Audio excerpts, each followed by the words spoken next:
It's time to Nerd Fight! The ultimate showdown where geek culture collides with unfiltered opinions and passionate debates. I'm your host, Mr.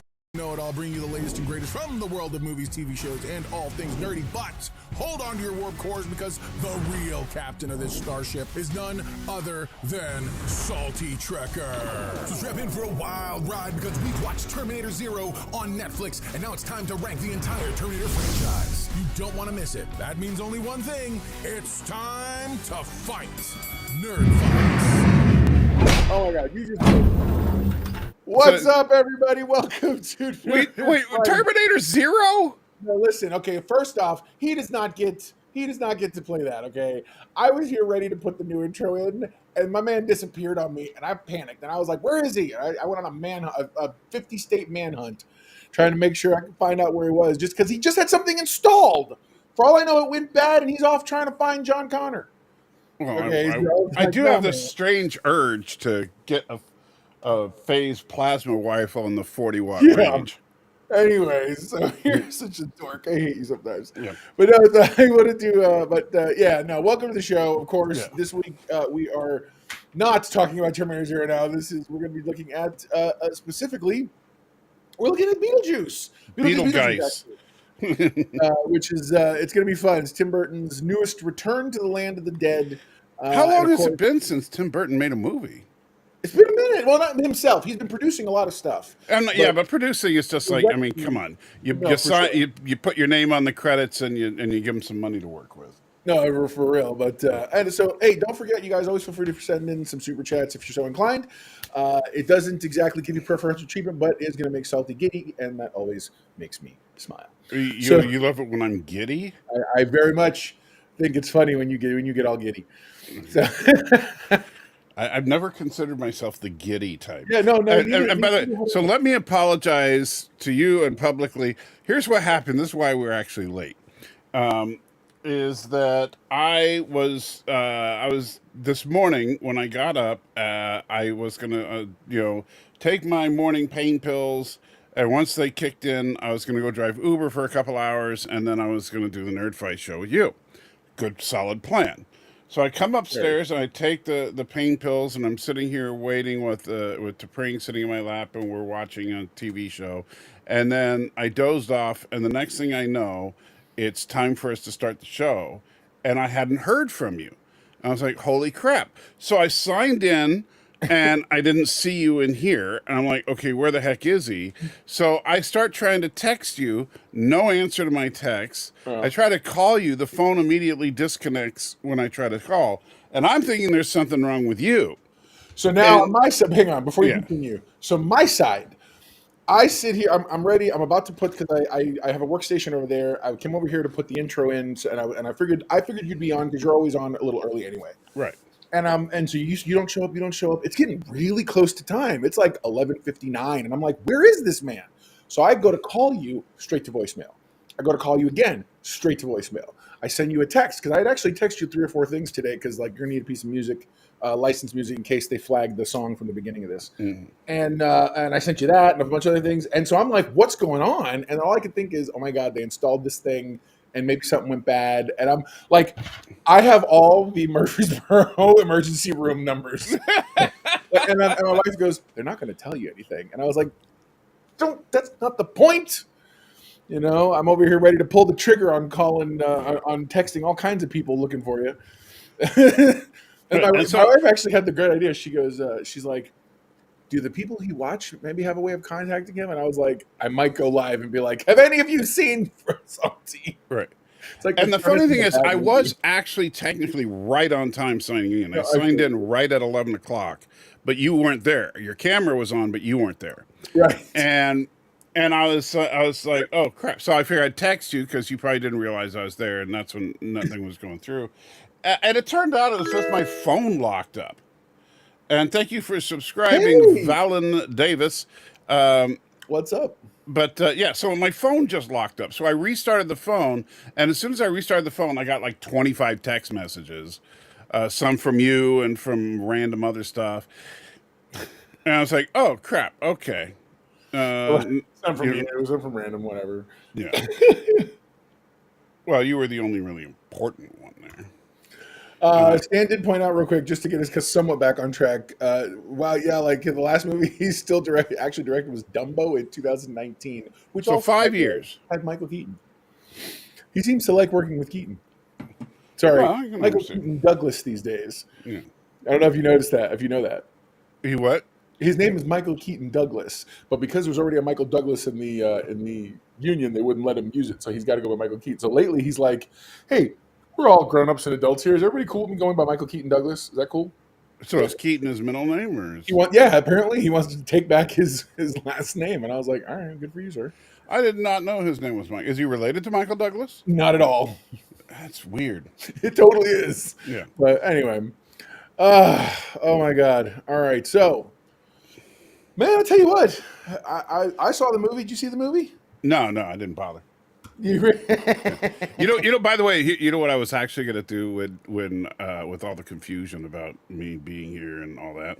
I was going to say that I fell down and bumped my head, and when I woke up, this was sitting on my bookshelf. Oh, that's awesome. You know. So this. Okay. So let me say this. This is the coolest popcorn tin ever, because it just looks like the prop book. It really and does. and so but it opens up this way.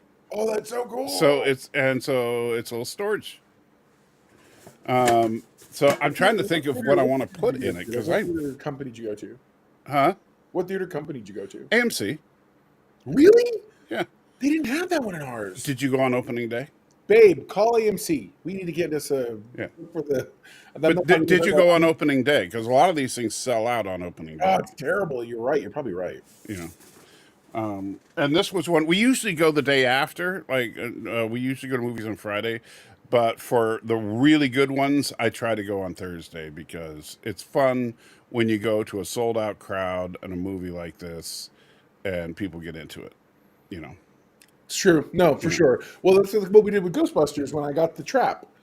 I had the trap. My wife had the Stay Puft, the drinky sippy cup or whatever. And cup. I'm sorry, like she's 12. My wife had it's the Stay Puft guy with the straw. Your wife needs a sippy cup? Yeah, right, exactly. Oh my gosh! Although we used to talk the same thing about the Starbucks cups. How they have that little sippy thing. I'm like, yeah, well, I'm a grown man, but I love that little sippy. Let's go. Yeah, well, Helena Bonham Carter wasn't she in a relationship with Tim Burton when she was? Hold on. Here's the second part of that comment. Oh yeah.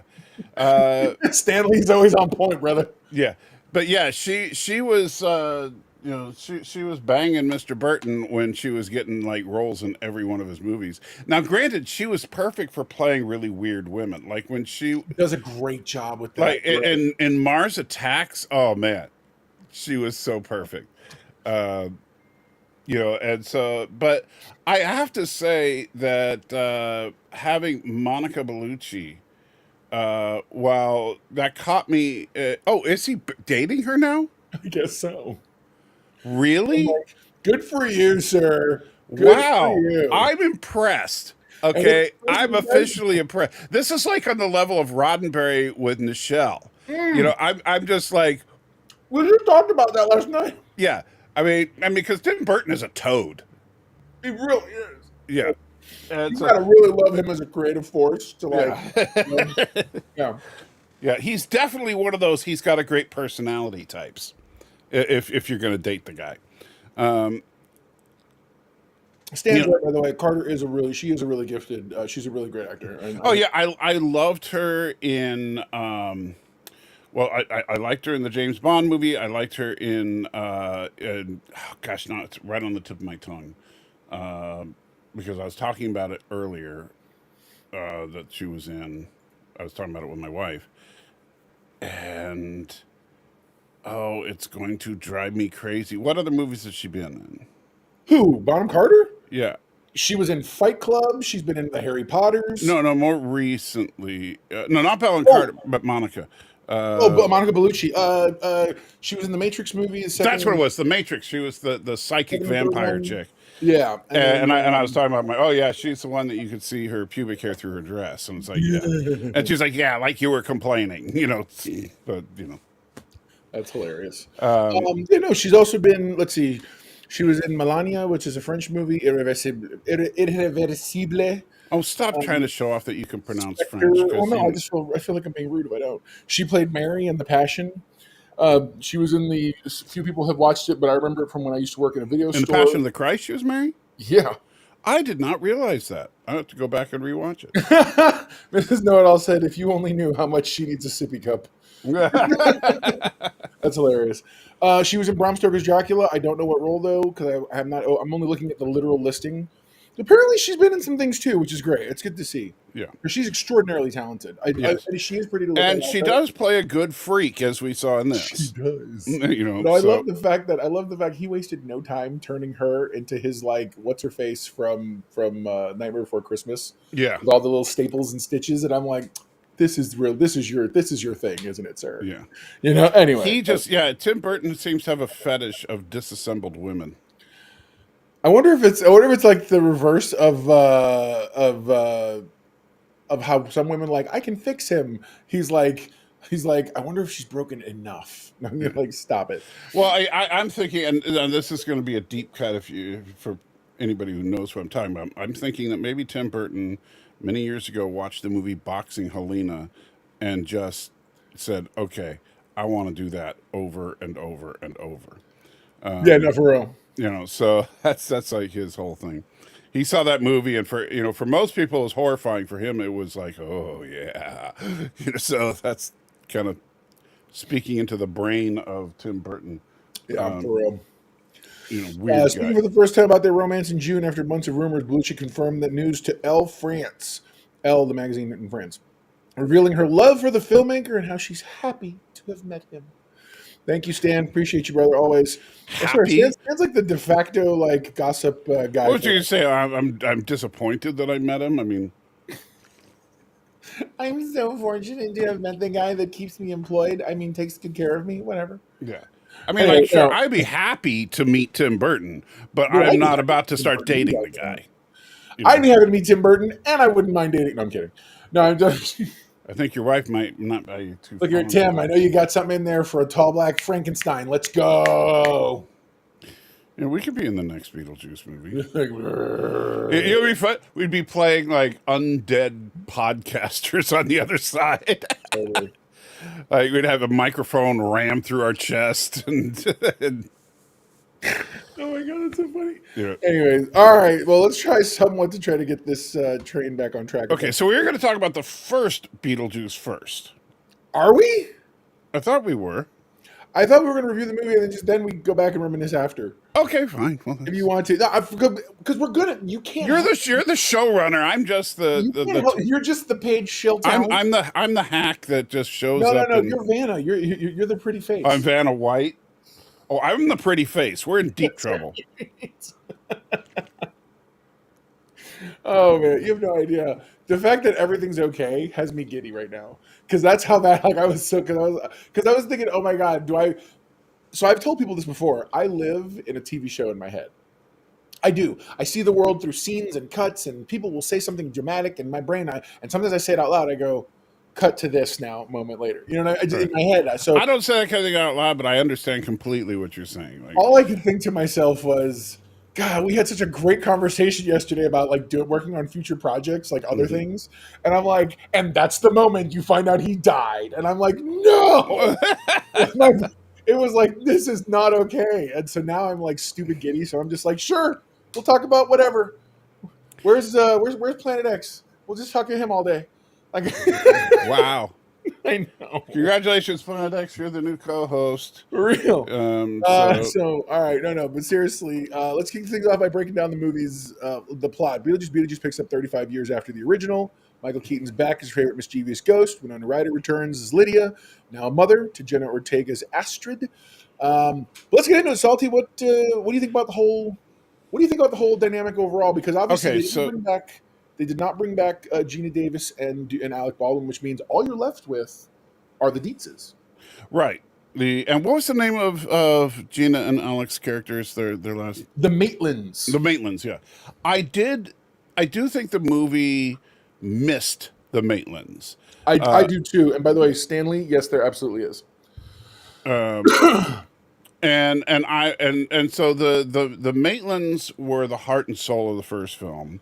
That's what I'm telling you, right? Yeah. Like it felt like they were if you remember the original Roger Ebert evaluation, he went in thinking it was literally going to be these two in a weird like schlocky rom-com about them fixing up a beat up house with some creepy stuff that happens. Yeah, until the accident. Right, and so because that's how good their chemistry was in the beginning of the thing. Right, And Gina really Davis and didn't Alec like Baldwin these two. they nailed it in that movie. They really did. And so the loss of the Maitlands hurt. Now, my understanding is my wife said that Gina Davis said in an interview that she didn't want to do this movie because ghosts don't age. So that, to be fair, she said your wife's correct somewhat. What she said was she had not been asked at all. She assumed it's because ghosts don't age. And then later, like a week or two later, Tim Burton came out and said that it was more about that story he felt that wasn't the story he wanted to tell anymore. Like that was done. Yeah. And so now it was time to move forward and tell a different story. And it was a unique opportunity with that much time to tell a story of 3 generations of Maitland women. Also, obviously, the circumstances behind Jeffrey, what's his face, not being in it anymore, Jeremy Jefferson, whatever, and because of his drama.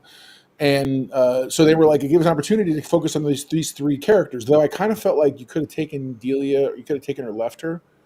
I did like her addition, because she got to kind of be this looking on the outside person, almost laughing at everything that writers has to deal with. Well, the funny thing about her is that on the one hand, she was still the narcissistic, self-centered, artistic bee that she was in the last movie. But she also knows full well that this stuff is real. Correct. No, so it gives you a very different perspective. Yes. Well, and that's something I said real quick, by the way. Stanley said some folks he saw loved it, and other folks said it's overstuffed with ideas. I think both things are true, and it's like there's a meme going around of it says, the best horror movies or the slasher movies are the ones that are really well thought out. That's true. It says, and the best slasher movies are the ones that are insane and all over the place, and somehow that's also true. So same thing. It depends on the director and the writing. If you have good writing, let's look at my personal. If you're ranking horror movies, my number 1 horror movie of all time is The Terminator. Really? And oh yeah, absolutely. That's so interesting. Okay. And number 2 would probably be Alien. Mine's Halloween. Halloween. Yeah, the original Halloween is also definitely my top 5. But when you and actually, if you look at all 3 of those, very simple story and plot. Yes. Terminator, bad guy shows up from the future, spends the rest of the movie trying to kill good guy. That's it. That's the entire plot. Well, you know what they've always it's a trope of writing. By the premise, by the bit. Anytime you start putting too much on top of it and you lose the premise, it becomes muddy. Right. You know what I mean? And that's what a lot of the things you mentioned are all very, very cut and dry on their face, and then you add character and other circumstances. Right. And stuff. Now, then you turn around and look at movies like Bram Stoker's Dracula, which I also loved. The only thing I didn't like about Bram Stoker's Dracula was that Keanu Reeves was horribly misused. He was terribly misused. Well, why make dude? I was like, just been like, dude, we must totally stop this most heinous creature of the night. Do not make him try to be British. It's the worst. By the way, yes, I was absolutely a Jason and Freddy fan. I'm an old school '80s horror fan, though I appreciate the current stuff that's coming out. There's a certain affection I have. I think we're in a horror renaissance right now. We really are. Blumhouse is carrying the torch, whether you like everything they do or not. Blumhouse is carrying a massive torch, and they have revived horror in a big bad way. Yes, this year my wife and I have seen like 3 or 4 horror movies that were really good. Mm-hmm. And that surprised me, because usually you'll get maybe 1 or 2, maybe, and we still are just getting into the horror movie season, and there's some good stuff on the horizon, like Speak No Evil comes out this week. I know, and it looks pretty solid. I actually do want to see that too. Afraid was really good, and I know you haven't seen it, but the thing is, I didn't even know it was coming out until literally I think the week it came out, and then you told me about it afterwards. you guys should go see it, like, tomorrow or something. My wife has one thing that terrifies her, one thing, and that is AI taking over the world. And that's why Afraid is such a perfect movie. I know, but and I told her, I said, from a thriller psychological point, this is actually a really interesting take on it, because I don't feel like the AI is. It's funny. This AI the one you described reminds me more of Kokoro from what we just watched. Terminator Yes. Zero. This AI is not malevolent. We're going to protect you, even from yourself. And you're Yes. like, Yes. okay. But anyway, what I say about Bram Stoker's Dracula is that it was very convoluted with its plot. That's right. She played Bellucci, and Dracula played one of his brides. Okay. But Bram Stoker's Dracula was a very convoluted film. The plot was all over the place. A lot of stuff going on. But And I've read the book. I've read the story. yeah. Now I'm forgetting for some reason who directed that movie. Oh, what's a jigger? I know what you're talking about. Come on. Well, help me out. Who was it? What's a jigger? What's a jigger is not a name, by the way. Let me see. I don't know. Ask Will Smith. Bram Stoker's Dracula. By the way, there is Francis Ford Coppola says Stan. Yep, there it is. Yeah. I mean, And he's a masterclass director. And so so he took the surreal style of some of the stuff, the very realistic style of other stuff, blended it together as only he could, and just made a beautiful movie that was deliciously complex and terrifying all at the same time. And so that's the complicated horror. But the simple horror, to me, as a pure horror film, I think the simple usually works better. But here we're talking comedic horror. And that's the most difficult thing you can possibly write and make genuinely good. I'll go with that. I'll go with that. Did you see Daniel Stenson's question? He said, how can anything be good if all the anti-woke channels say everything sucks? Well, and you know what? I could see the anti-woke channels hating this movie because it focuses on 3 generations of women. But the thing is, like, to me... But it was a natural extension of the first movie. I know for a fact our friends over at Criticalist Blaine hates this movie. John Campia hates this movie. A whole bunch of folks hate this movie. I'm surprised John Campia hates it.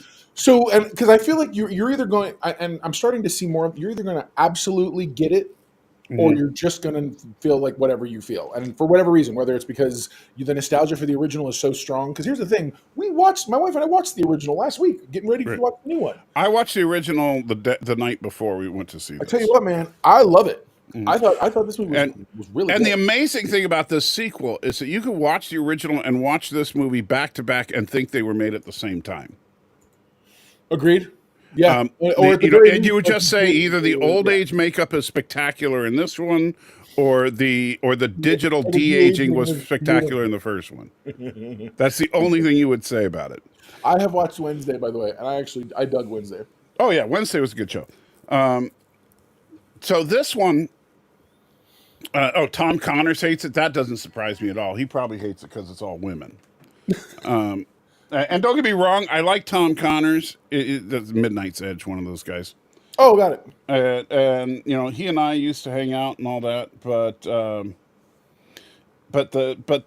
at the same time, I'm sick and tired of people's woke meters going off. That if they see too many women, they act like this movie is trying to preach. This is not a preachy movie. What's funny is this. And and this is not me picking a fight with anyone, and I'm not even going to say any names because I don't actually mean anyone specifically. But I sit here and I go, so let me get this right. You're a man, and you don't like a lot of women in your movie. Hold on. And you want more men in your movie, but you're also against gays in movies. I'm starting to see some self-loathing, my friends. Yeah, it's okay. I respect wherever you want to come from. God love you. But at the same time, it's like, can you not cross your signals so much? That's all I want to know. And the funny thing is, it's like, and you can tell, like Tim Burton particularly finds goth women to be attractive. Yes. Oh, And he has 3 generations of goth women in this movie with Monica and Winona and now Jennifer.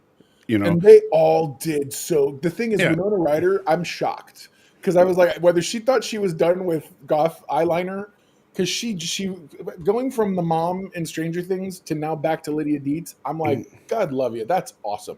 Heck, playing Spock's mom in the 2009, regardless of however you might feel, just like the differing of styles and looks and everything. It's like she really can. She can do almost anything.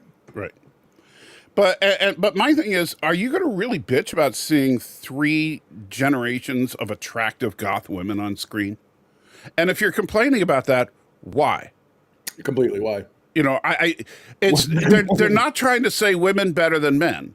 It's just the story of these multiple generations of women in this family, and in fact, if you look at they truly missed. The grandfather, but of course that actor is no longer, available. And so, we'll go there. And the thing that I really, really appreciate, we talked about this yesterday a little bit, but one thing I really, really appreciated is the fact that usually these days with Hollywood, if you have someone that must appear in the film, even if it's a short part, and that person has passed away, what do you do nowadays? Well, you get a deep fake, right? We saw it in Alien Romulus. We've seen it in in Rogue One. They did it with Tarkin, and so that's the way to do it nowadays. Is you deep fake the character, assuming it's a small enough part. Well, that's what we're getting is because you refuse to do anything new. So as a result, now we're like, well, got to start digging them up from the grave, literally. Yeah. But here it did, because the problem with a movie in the Beetlejuice world is that you can't just write that the character died, because there's still a character after they die in this movie. And that's why as soon as they mentioned that dad died, I knew we were going to see him before the end of the movie. Yep. But and so with this actor no longer being around, what do? Well, the nice thing is they established in the first Beetlejuice that however you died, that's how you still are in the afterlife. So they just had a shark bite his head off. And now you just have unknown body double actor walking around, just being. Yeah, and they had someone that could reasonably imitate his voice talking through a bloody windpipe. Yeah. And that was genius. It was absolutely genius. Very cool. It solved a lot of problems quick. Yeah, and they told his story through claymation, which is consistent with the way they do things in the Beetlejuice saga. So it didn't feel like, and this is such a rare thing. Even though the actor was dead and they needed him in the movie, it didn't feel ham-fisted in any way. It felt like just an organic, natural part of the film. And Stan, they didn't have any cameos of Baldwin or Davis, but specifically, they did mention briefly, and I know Salty take an issue with it, but they mentioned briefly in the thing that Lydia says, oh, well, they found a loophole and were able to move on. Right. And that's why they weren't trapped in the house for 125 years or whatever. Yeah, they were originally locked in the house for 125 years. And they have one line of dialogue where she simply says, where she's asked about what happened to those ghosts that were living in the house. And she says, well, they found a loophole and now they're gone. Yep. I have a couple of problems with that. Why am I not surprised? Well, here's the thing. They were, like I said, they were so much the heart and soul of the first film. They deserve more than one line of dialogue to explain it. I will agree with that. Absolutely. Okay. And not to mention the fact that we need and this is a writing problem here, and it's something like I've complained about this, like when we talked about, well, you and I didn't talk about it, but when I've talked about Picard season 3 and other movies that pick up long after the first, is that if you're going to radically change the character, we need a good explanation as to why they've changed. Agreed. You don't necessarily have to show it all, but at least a couple of lines of exposition to explain why the person went from what they were to what they are, right? Yes. And that was my problem with Picard season 3, because everybody had changed radically, and we only got the explanation for one or two characters. So that I didn't care for. But Daniel Stenstam says, any Volvo in the new movie? In Yes. fact, there are several shots of the miniature, and when they pass the bridge, there's a little miniature of the Volvo down in the little canal creek that goes under the bridge. Yeah. So, yes, you do in fact see that, and I thought that was very cool. Right. So with the Maitlands, first. I didn't have a problem with the Maitlands not being in it. I really No. didn't. I'm okay with them not being in it if we had a satisfactory explanation. And what I'm saying is and then the other thing that I had a problem with was that Lydia's character had changed so much from being the goth girl that was depressed in the first movie, becoming the incredibly happy goth girl at the end of the first movie, to now becoming a complete and total sellout who's depressed at the beginning of this film. Well, let's be fair. That trajectory sounds kind of correct for many people in that generation. Well, it sounds more like Winona Ryder than it sounds like Lydia Deetz. Well, to be fair, think about all the people you knew who were part of a specific kind of clique, and now the girl who wore the black eyeliner and the black nail polish is the happy homemaker who's found Jesus, lives in a Mormon town. Well, don't get me wrong. And Stanley's saying, "Oh, that's not super unbelievable." I'm not saying it's unbelievable. I'm saying it's lacking narrative. We need to know, because what we don't know is, why did Lydia change so much? We know she did change so much. Back in the day, like in the era the first movie came out, we would have probably gotten a sentence or two or a flashback of some kind of exposition that explains whatever the thing was. As it stands, I felt like they tried to imply that she sort of lost a bit of herself when her and Astrid's father parted ways. Right, I know that was part of it. But at the same time, they also try to glaze over him. She's like, your father and I were done with blah, blah, blah, blah, blah. Yeah, she said they were done before he died. And but at the same time, it's obviously he still meant something, or there was something still there, because she went to a grief thing, which is where she met. Well, and then they ended up hugging it out at the end. But where she's hugging her little teeny fish trying to eat. Yeah, the piranha. But I told you, I already have the line written that I would give to Tim Burton free of charge. All he has to do is add me to the credits, and that'd be fine. But I do it just so I could put myself on IMDb. That's a consultant for Beetlejuice or something. But anyway, so here's what you do as far as this solves the Maitland problem and Lydia at the exact same time. Is the same situation arises where Astrid asks Lydia, what about the ghosts that lived in the house when you were there before? Right. All right. So her answer, instead of just being one sentence, is now basically 3 sentences, and I think it fixes everything. She can say, A, they looked in, because remember, Lydia could understand this book while the Maitlands could not. That's true. Right? So she could say she looked in the book, the handbook for the recently deceased, and found that if someone attempted to exorcise you and failed, you were no longer locked to that location, because that did happen in the first movie. And she goes, so because of that, they were free to finally move on to the afterlife. They took the soul train, basically, which was hilarious. Very, very funny. And then she can turn around and say, as for the home, the house without the Maitlands in it was just a house. Sure. And you have her say it in such a way that you realize that is what broke her, is the fact that her foster ghost parents were gone. See, and the funny thing is, I feel like if you were to have that conversation, I feel like Tim Burton would be like, yeah, no, that's exactly, yes, absolutely. And I would just be like, but it wasn't on the page, man. Right. Well, that's the thing. I'm not trying to do it for it. That's my thing. I'm not excusing the movie. No, that makes perfect sense, but that's not in the movie. And so I think that's a flaw in the film. One thing I really liked that we got was... Why is Beetlejuice... I didn't realize there would be sound. My mistake. back. That was on me. So the you might want to stop it before we get shut down. I have it muted. It's the clip online, and we have enough framing it that I think we're in good shape. But we get his origin story. I can hear it. It's not. It's not. I guarantee you, it's playing on the live stream. I guarantee it. What about that? You should I'm telling you, it's playing. I got you. Hold on. It's yeah. I Well, can't stop it. Give me a second. you can't stop it. I have to pause it and move shift over and do It this. absolutely, positively will It's not called stop. production value, man. It's Unlike called- back in the day where you guys would be all jiggling and wiggling things around on the screen, I like to do like a pro. But no, I'm very much. okay. Stanley said there was no audio. Okay. I know he did because I know what I'm doing. But no, we're fine. We got to see the origin of Beetlejuice, which is I know, to me, I feel like they were more concerned with giving us the origin of Dolores in that whole thing, but I really felt like his origin was the more like I want the much more important part. You know what I mean? I want Beetlejuice's origin.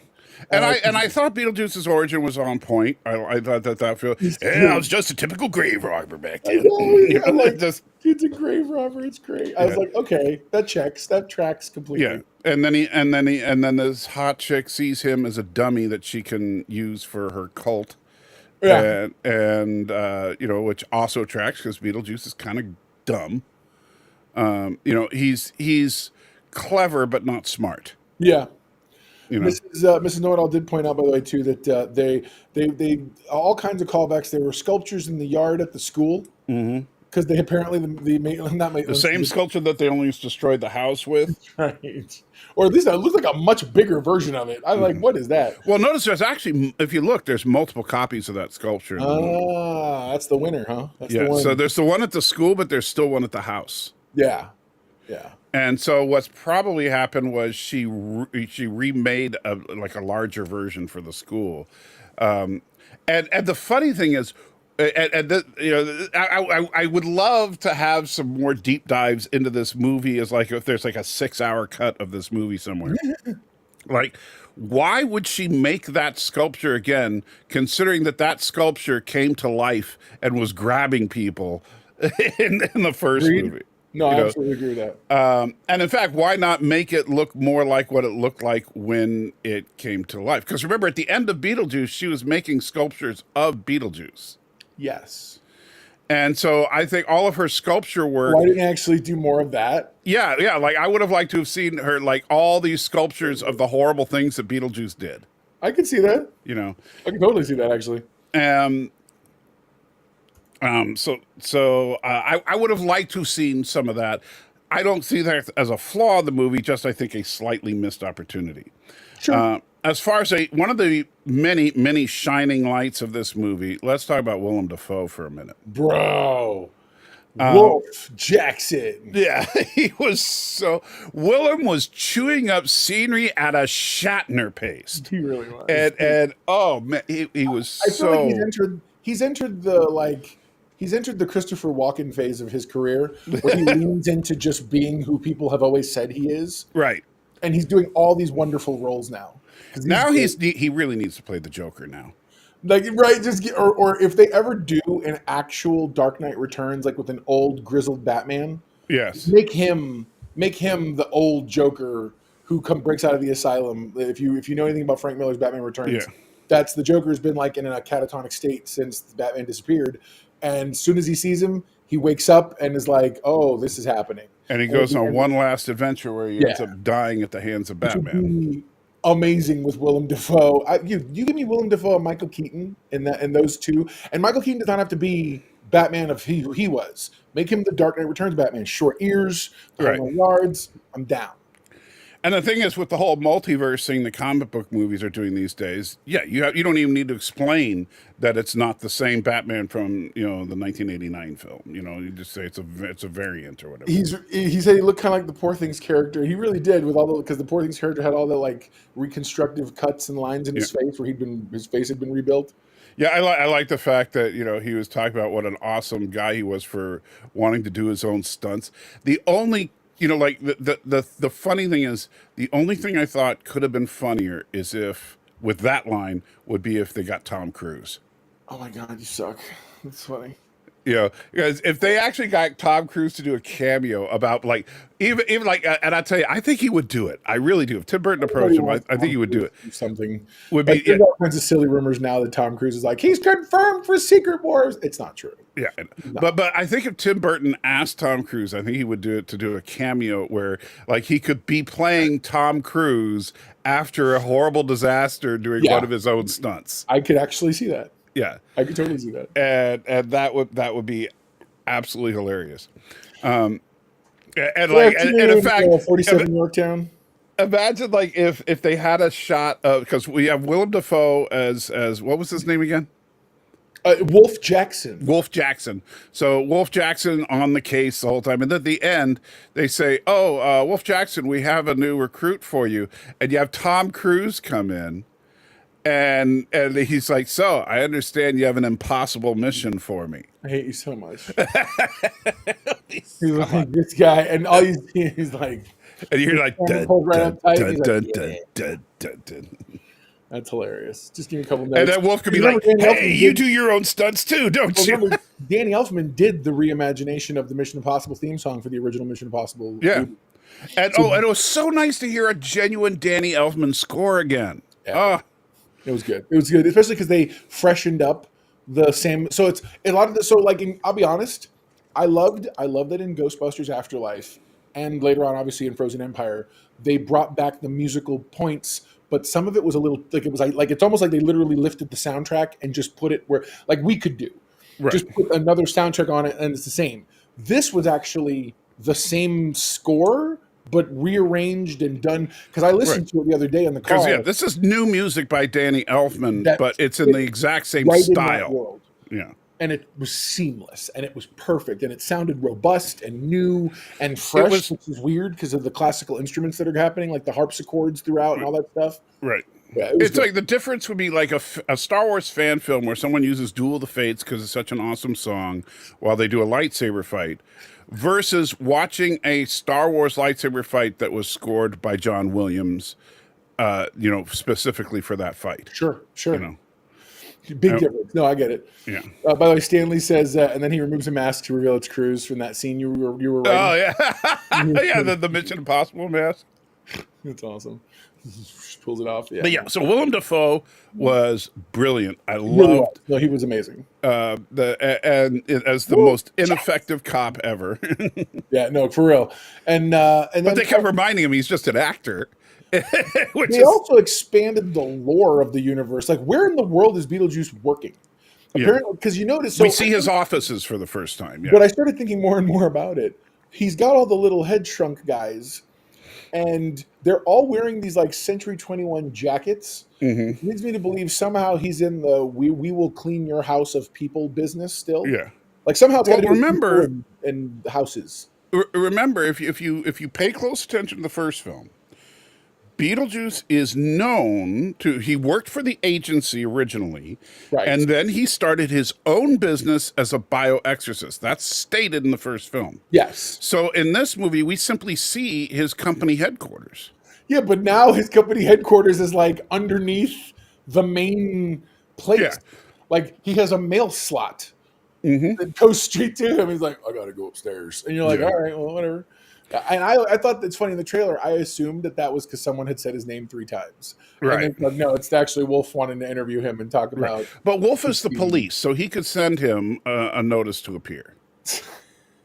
You know, a notice to appear. You know what I'm saying? Oh, you know, within the afterworld rules, I think that totally. Works. In the category of other notable cameos, we had Danny DeVito, who plays. He's the new janitor. Remember the goofy hallway when the Maitlands are going and you see the one? Yeah, you see the weird janitor guy.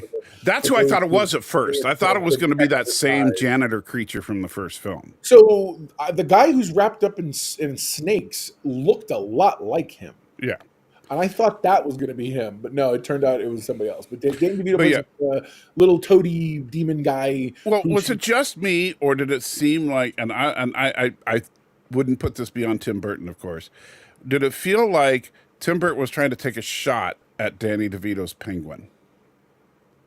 Because notice he was drooling a lot, especially when he was. I mean, I guess I can see it now that you've said it. I don't know that I feel like, but I feel like that's a fan stretch. Like, sometimes we come up with stuff and we're like, oh, it's got to be this. And the filmmaker's Right. like, I'm not saying it absolutely was, but if I'm just saying I wouldn't put it past Tim Burton that was a shot at them in his for own movie. at Danny DeVito's Penguin. I mean, it's plausible. Yeah. Sure. And it would have been perfect as if his wife was played by Michelle Pfeiffer. Oh my God. Again, too many connections, man. Too many connections. Yeah, but if you're gonna do it right. And this is and you know what? I will also say this for people that are gonna get mad at me for criticizing the member berries of shows like Star Trek and not criticizing it overtly in Beetlejuice. Comedies work differently. So, I would also say there's a big difference between this one movie that's doing it based on 30 years of nothing else. Yeah. And a series that does it continuously. Right. Like, say, Lower Decks, which I love, by the way. Oh, yeah. But you see, and that's another thing. That's why, like, in Lower Decks, they play the nostalgia pieces for comedic effect. Agreed. And they do the same thing here. Like, it's the funny thing is, it's like, it makes the movie even more enjoyable if you get what that piece of artwork was. I can appreciate that, or you can really appreciate where that's coming from. Yeah, it's not just there to be there. Right. It's there to give a little love tingle to the fans of the franchise, if you will. A spider tingle, or Peter tingle. That's what it was. Yeah. Let's not call it that again. The Peter tingle. Okay, what else? So I know that I liked a lot how that when they got into so remember the first movie when they have to go somewhere, you draw a door, knock through. Yeah, now you draw a bomb. Right. They use the door thing like twice in this movie also, so the door thing still exists. But I love that Beetlejuice did the bomb, which we've all seen in the trailer. Yeah. But I thought it was great because he actually leaves he leaves Bob in charge. Yeah, and then everybody just leaves. Everyone's like, "We out," and they all run. Nobody goes through, and it's great. And he's just like, "I don't know what to do." Bob's so funny. It's weird. And by the way, let's have a moment of silence for Bob's passing. The movie very tactfully dedicated itself to Bob. Born 1372, died 2024. Yes. Yes, Daniel, we covered that briefly in the beginning. They did. He gets his head, his character got his head bit off by a shark, and they got a body double guy to walk around as a headless guy because, in the afterlife, how you died is how you are reflected. And so there's no head, so there's no reason to bring that. Just a shattered windpipe going. Yeah. The funny thing is, so the drama aside, I actually loved that character in the first movie. I thought he was a very endearing character. In the animation, he's also very, very present, that the character of Charles Dietz. So at the very least, I'm glad. And we do see his photograph as well. Regardless of real world stuff, I'm glad the character got to be reflected in this. Right. They didn't try to demonize the character. No, right. Just because the actor did some things that were not okay. Exactly. And I thought it was good that they at least were like, hey, Charles Dietz, he died. Oh, it's sad he died. Yeah. We bit his head off. You know what I mean? I feel like somewhere they're like, see, that's I don't know, a little nod. Yeah, and it's funny that only for some reason, and I don't know, maybe it's Tim Burton, but why is it that all the women when they die don't look as horribly disfigured as the guys? I don't know. You have even the magician's assistant in the first one. Yeah, she's still thighs in a bustier. Yeah, she's just top and bottom separated because she got cut. Yeah, she got cut in half. And you're like, come on. Yeah, but Beetlejuice's Dolores, she got hacked to pieces, but then she looks very sultry once she staples herself back together. And in fact, a little she almost has this Bride of Frankenstein thing going on. Yeah, which I'm like, I could totally see her hair standing on end and being all like, anyway, cool. The ex-wife. I was half expecting her not to have her finger. Yeah, like the finger be following around the whole time. I thought that was going to be the finger that he had in the first movie. Don't worry, she meant nothing to me. When he pulls the ring off of her Oh finger, yeah, that would have been brilliant. But no, she has her finger, and I'm like, you guys suck. Yep. You couldn't like that's just one. That's like a simple. That's like a layup. I didn't even think about that. Yeah, they should have absolutely, like, the finger should have come from Beetlejuice's office. Or some right? Yeah. Oh, God, that would have been so great. And then you could have made a "she's giving me the finger" joke, Yeah. or something. I don't know. Maybe it's too pedestrian. I bet you money that's on the cutting room floor somewhere, or at the very least, like an early draft. So there was one character in this movie that I thought was kind of weak, and that was the rebound fiance. You mean the one played by Justin Theroux or whatever? Yeah, I didn't, So I felt like you needed he was their Otho. right. But the problem is he wasn't as over the top as Otho was. I thought he was over the top. I thought he was just a whiny guy that was an opportunist, which it turned out he was.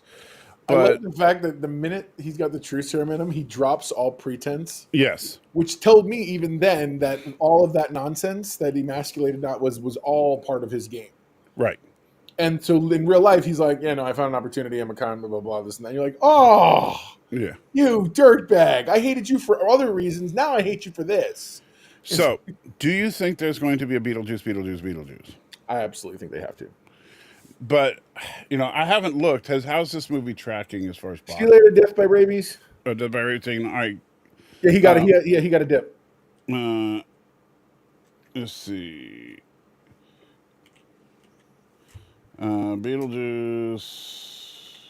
Beetlejuice. Oh, don't team up. Don't gang up. You don't know. Mrs. Know-It-All just texted me. She goes, I agree with Salty, not Otho enough. Yeah, see? But she gets it. Whatever, man. We'll find something that your wife agrees with me about. So Beetlejuice 2 got 41.5 million on opening It did day. it's done decent. It's not in bad company. Yeah. So It's already done more than the original did in like half like a no, long, that's not true. The original actually made 74 million. overall. I think so. Yeah, let's go to Like it's halfway there. Like it's done amazing. right, but then you got to adjust for inflation. And Well, just for inflation, it's billions. yeah. Let's see. The original Beetlejuice, total was 74.8 million, and only 171,000 of that was overseas. Really? Yes. See, and now Remember this back one's gonna have overseas then, all day. back then, overseas releases were not a big deal, and because Well, Beetlejuice was yeah. 1988, Yeah, that's true. and so American We were movies very- were for American releases. Yeah, we were a very, very self-centered industry back then. Well, yeah, and it's the same overseas. They didn't make movies for Americans. And yes, Stan goes, so they did half in one day? It's pretty good. I was like, yes, absolutely, Stan. Yeah, so Beetlejuice 2 has, and that's, by the way, that 41 million, the Beetlejuice 2 is just domestic. Yeah, man. Let's see. There's no listing for international release yet. It had a budget of $100 million, which I think was smart, especially for everything we got. I'm, honestly a little, don't get me wrong. I don't think that the movie felt bloated or anything like that. It certainly didn't. But I'm surprised it cost that much. So the reason I think I'm not is because remember, back in the day, practical effects was how you had how things just were. Right. Now CG effects have taken a lot of time and effort and everything else over. So now you're like the people who build stuff. That's why Barbie was so expensive. They built so many things. Yeah. And now this same thing, they had to they had to rebuild an entire house in real life. Yeah. Which I didn't even know this, but Catherine O'Hara's husband actually designed the original one. Oh, did really? I didn't Yeah, know so that. they had to so she had to work. Her husband had to work with them to do the new one and all this, just to have all the plans and stuff, because they built the house, and then they had to build all of the Netherworld sets, and it was much more than just a hallway and the waiting room. Now it's the hallway, the waiting room, the big offices, the train station. The Seoul train station. Everything, the passport place, which I guess would also be part of the train station. But yeah, there was a lot of, and we saw much more of the town than we did last time. A lot of prosthetic makeup effects. Tons of that. Yeah. Absolutely. Which means And making some of artists- them being animated, like with the fish. Right. That's not easy to do. I mean, but although I'm thinking, man, what a great Halloween costume. Animatronic, puppetry, all kinds of stuff. Yeah. Yeah, so I mean, I guess from a standpoint of they don't make them like this anymore. I get how they got there. Here's the thing: I still felt like I saw more in this movie than I saw in The Acolyte. Oh yeah. The Acolyte, I do And not. by the know way, I only bring up The Acolyte for the money's sake. I'm not trying to right. We're not talking about story or woke or any of that crap. We're just talking about bash it, beat a dead horse. What I'm trying to say is, but yeah, in The Acolyte, 20 million per episode, and you're like, what's it being spent on? right. Whereas this, we could literally be like, oh, this. Yeah. I get it, you know? Yeah, I mean, like, I could definitely see that the makeup alone was a couple $1,000,000. Sure. You know, and yes, set pieces are expensive. The house, I don't know if they had to did they build it on the same lot of land that the original house they was? went to the same town. And Yeah. apparently, like, what's your Jenna Ortega she's in an interview talking about how it was really charming to see people who were kids in the original one who got autograph stuff, who were now adults, who were like, yeah, this is where they made the movie. Remember the movie we always talk about? They made it here, blah blah blah. They're doing it again. And so it was really cool that she was really impressed by that. And I'm like, that's awesome. It's a town in Vermont, which is crazy. And so but Stan Lee, stop. Yeah, 180 million for a dozen floors. Light tubes and a few bathrobes. I hate you so much. That's because that's not that far off. When you literally look at convention and been like, "Who's the 10 best dressed people here with outfits and everything?" Come on. Yeah. But here's the sad thing: Alien Romulus was made on the budget of 2 episodes of The Acolyte.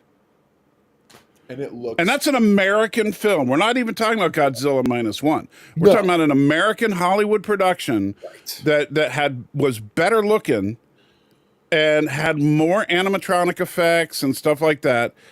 You know, I mean, geez, the face hugger jumping scene alone. Mrs. Know-It-All, all caps. The cast alone the cast in this movie. Yeah, was because you think about this. It isn't everyone's like, oh, but they're all old actors. Whoa. Michael Keaton is in the middle of a renaissance. Yes. Winona Ryder has found resurgence in her career, and Catherine O'Hara just came off one of the largest comedy shows with the best runs on Schitt's Creek forever. So at the end of the day, and let's not just forget the fact that Willem Dafoe is not washed up. He is actively working and doing a lot. Yeah, and Monica, another one that she's pickier with her projects and she does really well. And Jennifer Ortega is a rising star. Very rising. So much so, everybody wants to give her crap because she left the Scream franchise, but it just so happened to coincide with that drama that was going on with them. She left because she couldn't make it work with her Wednesday schedule, and this was in the middle of production at the time. Yeah. So there was she's very busy. So these are all. And quite frankly, I think the Scream franchise is beneath her at this point. I hate to say that, but you're probably right. Yeah, as much fun as the Scream franchise was in the beginning, it's devolved, and and so like I thought the first one she was in was all right, but it just felt like it was better than the previous one where they tried. This was felt more like a better reboot, requel, I guess. Yeah. Because it wasn't a full reboot; it was a requel, meaning they're trying to reimagine the series through a new movie. And the one that did it prior was kind of lazy. That's the one that had the blonde girl from Heroes. I can't remember her name. Anyways, and so when they brought the second version with Jenna Ortega and the other lady Barara, whatever her name is, forgive me, I can't remember the second. But I think like that was a better version. But you're right, it was still. And Stan's saying Scream's lost its charm. I think the problem is that Scream lost its roots. Is that the whole point of Scream was to, subtly break the fourth wall and explain to the audience what kind of movie they're parodying in this particular movie. See, I don't even know parodying as much as they're trying to say, we're going to take these rules very seriously. But they are parodying in that they're showing comedic effect, and talking about specifically like, okay, well, if they're making a sequel after 20 years. Here's what's going to happen. Some of the people from the original movie are going to show up, but not for very long. And then, of course, and then they follow those rules. Right. I agree with that. So I think that they should have done a better job of that with the newer Scream films. Instead, they still keep. Victor, great point. He says one thing we need to take into consideration is any production that was done during the heyday of COVID or just after. Those restrictions made every budget explode. Acolyte was at the tail end of it. Yes, Acolyte had some other issues too going on in terms of the budget. My understanding is that was right around the time that Iger came back on and said, "Hey, quality, not quantity," and they were forced to relook because it was almost finished. That's why they did reshoots. So trust me, I understand. Act like it's penalized for $180 million. The truth is, there was a cycle of spending that were involved. Itself at its core was not $180 million. It's everything that happened as a result. So you're absolutely right. But in fairness, and this is why I think that's a fair point as an explanation as to why it costs so much. Right. But it doesn't excuse it costing so much. Agreed. No, absolutely agreed. You know, it's just like people make a million, excuses for Star Trek V. Well, ILM wasn't available. The network, the studio wouldn't let him do the full ending he wanted to do. I make no excuse for Star Trek V. I enjoyed it. Yeah, it's because you're for weird. No other reason than row your boat. Fine. You can be a dummy if you want, but I'm just saying. You could, people make all these excuses, and I'm not talking about the row your boat scene. I'm talking about the bad visual effects, the very end where you have a projection screen of the creature you're supposed to be talking to. Yeah, all the bad stuff that happens in that movie, and people say, "Oh, well, here's why." You know what? It doesn't matter. In the end, it was a bad movie. You don't like the stuttering computer voice? Man. I don't like the fact that they're trying. Okay, if they want to say that the Enterprise A, because it was a new ship, had a lot of issues, because that's not totally unrealistic. No, I get. Hang on. But to have, I know you want to go off on that. Give me a second, real fast. Don't lose your thought. Okay. Victor says, but it's not like a one-on-one as far as saying this show costs this and that show costs that, and they don't look the same. You're right, but Victor, what I will say is this: what I do, my counter proposal to what you've just said, and by the way, nothing you've said is incorrect.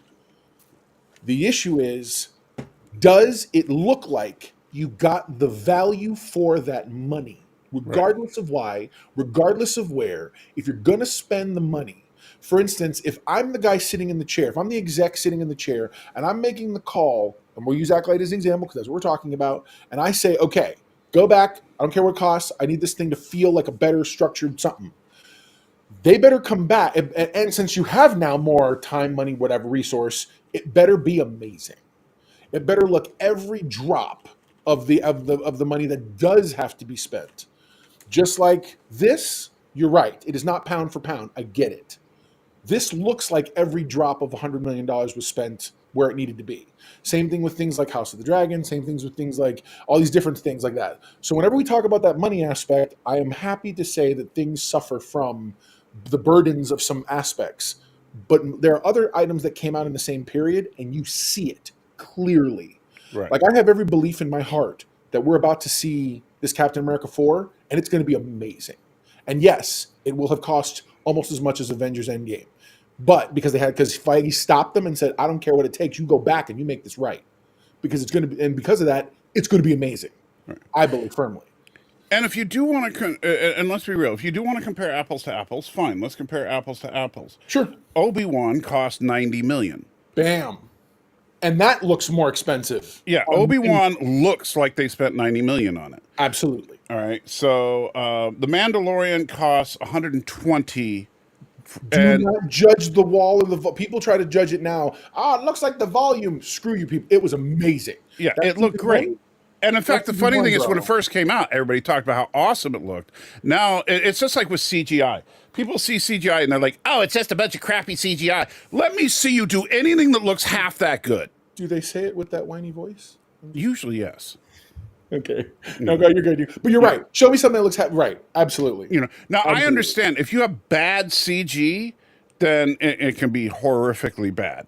Look at like any of the what's the name of that production company that makes rip-off movies? Like they did Atlantic Rim and stuff like that. I don't know that we're talking. Whatever you do, don't Google Atlantic Rim. Have you never? Atlantic Rim is a real movie. No, but I'm just saying, it doesn't sound like it. Yeah, I know. It sounds like bizarre sexual position. But yeah, but that company purposely makes low budget, heavy CGI films, or like Sci-Fi Channel movies, right? And I got a microphone waiting just for you, brother. Stan says Corridor Crew did a great video showing how CGI quality directly correlates to how much time that they're given. Yeah. And Alexander with a $2 super chat up in Canada says Asian Muslim wife born in the USSR is the best choice. So there's he always okay. So by the way, welcome Alexander. You have never met Alexander. He used to be on like every live stream, and then he disappeared for a while, which I can understand. And now he's been coming back a little bit lately. So right on. Alexander lives in Quebec. Oh, copy. Hey, what's going on, brother? Okay, so and he gets very offended if you say he's Canadian. No, God, no. Even I know that. I have friends. So don't call him Canadian. He is from Quebec. No, for sure. However, he recently got married. His wife is a beautiful Asian woman. She was from a Muslim family, and she grew up in Soviet Russia. If that's not the best DEI relationship, yes. What is? Yeah, and so he always starts with that line. I love you, sir. I just. By the way, Alexander, if you didn't hear it, let me say this for the record, because Alexander is a big proponent of Star Trek V. Oh, copy. And so Mr. Know-It-All here is with you. I'm pointing the wrong way. Mr. Know-It-All over here is with you. Than people might think. I love it because I see the swing. I see the swing. When my daughter used to play softball real fast, we would always go, God, you wanted that so bad, because you'd swing to the point that you would physically, your body would keep going. Right. So I see the swing in Star Trek V. That's why I like it. I genuinely see the swing. And there we go. Thank you, Alexander. The company is the Asylum. Oh, copy. And thank you. Another $2 super chat from Alexander because he's feeling generous today. Thank you, buddy. But yes, the Asylum makes all these low-budget CG films. And you know what makes bad CG really look bad? And this is coming from someone, I will tell you, like, I know you know how to, particularly sound engineering and stuff like that. Sure. Where and I'm out of practice, but where my area of expertise was CG stuff. I actually went to college for some of that. And the bad CG is primarily because of lighting. Oh my gosh, so much. Yeah. And so if you don't light the CG to match your live action plate, then it looks horrible. And the Asylum just doesn't care. Yeah, you don't have good your VFX supervisor on set. Mm-hmm. Should also be versed in what's going to have to happen after. It's not just does the squib go off or the lighting, whatever, for the car that's passing by. It's, are we ready and prepared to hand this to the VFX guys? Right. And does it look the way it needs to? It's like the pickup they had to do with Yelena at the end of Black Widow. It's one of the worst and most egregious. She's standing on the thing, she blows up backwards, and the whole thing had to be assembled and comped because they had no money or time. And look at, like, in Thor Ragnarok, as much as I love that movie, when they're in Norway, it's so obvious that scene was not shot to be in Norway. No, that was probably like in the coast of Maine or something. No, it was actually, it was originally in a dark alley in New York. Was it really? Yes, there's you could see a rough cut of that. That's right, from the trailer. Yes. I remember seeing that in the trailer. Because remember, they discovered Odin was in that old folks home, and so then Odin was going to be a homeless man in New York. So Stanley says, yeah, but CG has improved since the 1950s. I got to tell you, Stanley, real quick. There was no CG in the 1950s. No. I don't know that that's true, because their version was stop motion, glass, and it looked pretty darn impressive. Yeah, if you look, I'll tell you, Stan, here's a movie for you to check out. Seriously, great movie, 1950s sci-fi, Earth versus the Flying Saucers. Look at the visual effects. It will blow you away. You will not believe you're watching a movie from the 1950s. You'll think it's something made today, designed to look like it's from the 1950s. Oh my God. I'm gonna go back to you, Alex, but when Salty what do I study? Oh, you jerk. Now I'm going back to Alex, because Alex did. Okay, this is another one of his standard sayings. Everybody wants MC. You want me naked now? These are all, I feel like he's like, sweet, there's a new guy. I can just use all these old things. Oh, no. Don't get me wrong. he would come on every day and start out. He would always start with Asian Muslim woman born in the USSR's best choice. This is also one of his go-tos. I love it. And it's mainly because I say, no, that's not true. Not everybody wants to see Aunt May naked. And are we talking Marissa Tomei Aunt May? yeah, we're talking about Marissa Tomei Aunt May from the Look, first. if you look at a Marissa Tomei from the 1980s, I think a higher percentage of people would want to see her naked than today. I'm sorry, I beg to differ. That woman has gotten finer like wine. Okay. Well, I don't know. I've never been a fan of. She's not my type. And she knows it.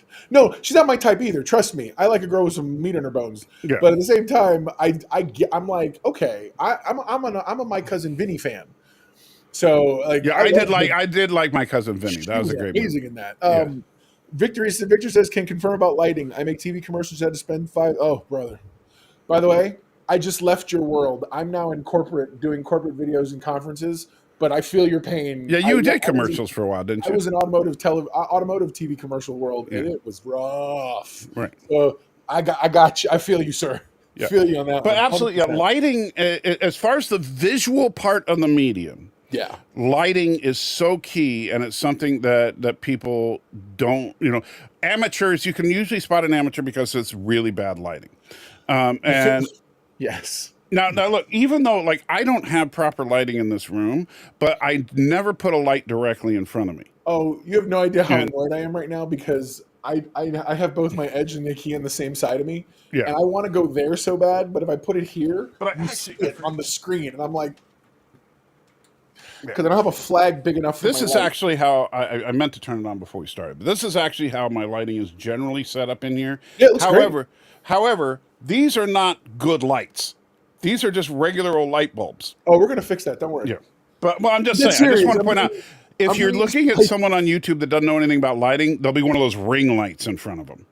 My mom, she was doing little videos about her. She has a Poshmark channel, and she was doing this like where they sell old purses and stuff.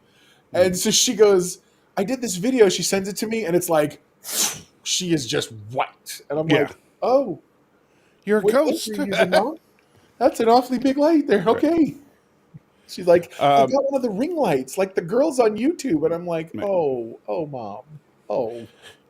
So, and also to answer Stanley, yeah, I'm sorry we didn't do a car review because usually, I don't know if you've seen them, but on the other channel, me and the wife usually post like a quick review in the car right after we saw the movie. Right. However, both of our kids came with us because they really wanted to see it too. And, I have to go back and take mine. So go on. Yeah, and I will tell you that all four of us loved this movie. I have to take not only have to take my daughter, baby know-it-all, I have to take Grandpa know-it-all because he was supposed to go, but he wasn't feeling well. Mm-hmm. Oh, and is this another one?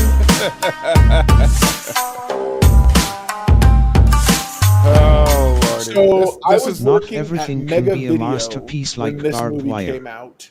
We got a cutout this tall. Wait, the studio who did that movie, it wasn't a cutout of her vertically standing like this, but it was a vertical cutout.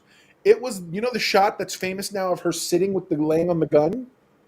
Yeah. They gave it to us in vertical cutout style.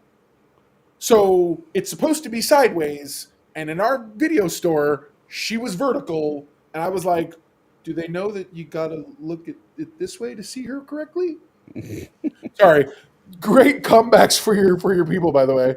Oh, yeah. Victor, you're my new favorite person. Sorry. I made over 1,000 car commercials. I feel your pain. Haven't done any since the inventory shortage from a couple years ago, and my clients all stopped advertising. Brother, I feel totally. Okay, so Victor, I offered this to Mr. Know-It-All, but since he's not doing commercials anymore, it's just wasted. I'm going to give you a free way to make a genius car commercial.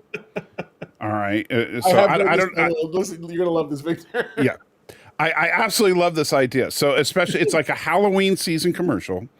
So here's what you do: you have the dark woods, kids running away from unstoppable killer, like Jason type killer, right? And they're screaming and running and everything's going horrible.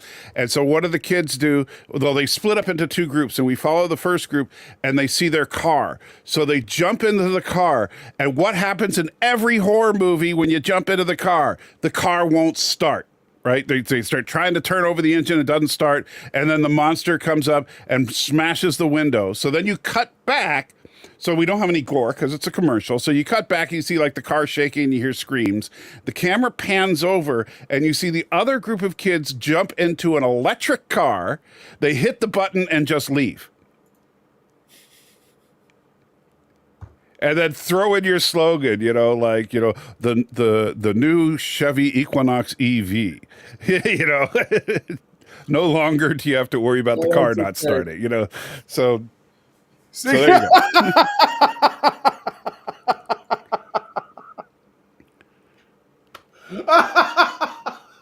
What? He said that before I even got there. I love you, because he knows. I've listened to this too, by the way, and same thing. I'm just like, oh my god, can you? The funny thing is this: I'm looking dead at you right now, Victor. You know for a fact we've had clients who would have ate that whole thing up, brother. You know that. I think it totally does. And I think that's a brilliant commercial idea. Oof, I get it, 100%. You know what I'm saying? He goes, well, that's a good spot idea. Yeah. It's a good spot idea. Corny as hell, but I always say to people when they go, that's super corny. Yeah, but that's kind of why it works. Right, because you know what to expect from that. Well, and my father always said, you got to remember, if you don't remember it, what's the point? You know what I mean? Like, you gotta, it's great. I love it. Yeah. And also, like, speaking of lighting, just look at the picture above us right now. Sure. And look at the lighting on these various actors, and you can, it looks great. These are, now the only one that looks like obviously these people did not line up and take a picture like this. This is all Photoshopped together. And the only one that even looks a little bit off is Willem Dafoe, because he's a little too dark on one side compared to everybody else. Yeah. But even so, overall, the lighting is very nicely done. I like the blue tones that they always use for the afterlife. And so, yeah. Well, that's one of the reasons why I got the green and I got kind of a purpley blue going on, is for that I'm like trying to marry some of those ideas. I would like, what I want to get eventually are a couple of those LED panels that you can just change the color of, with a remote control kind of thing. Well, do you want to know what you're getting for Christmas? No. Well, you're supposed to be, sending I'll tell you right now. We'll box of cash is what I asked for. We'll do a quick inventory. I'm actually bringing you 3 RGB lights. Oh, nice. One can be because it's one strong enough to be your key. The other two can be your colors. Right. And you can play with them. You have no idea how versatile color lighting makes anything pop immediately. Oh, and Alexander going crazy today. Thank you, buddy. Oh, you need to cut some animals into pieces. Okay, I'm so sorry, buddy. That's his job, by the way. He's a butcher. Oh, copy. Wow. Yeah, Alexander, thank God.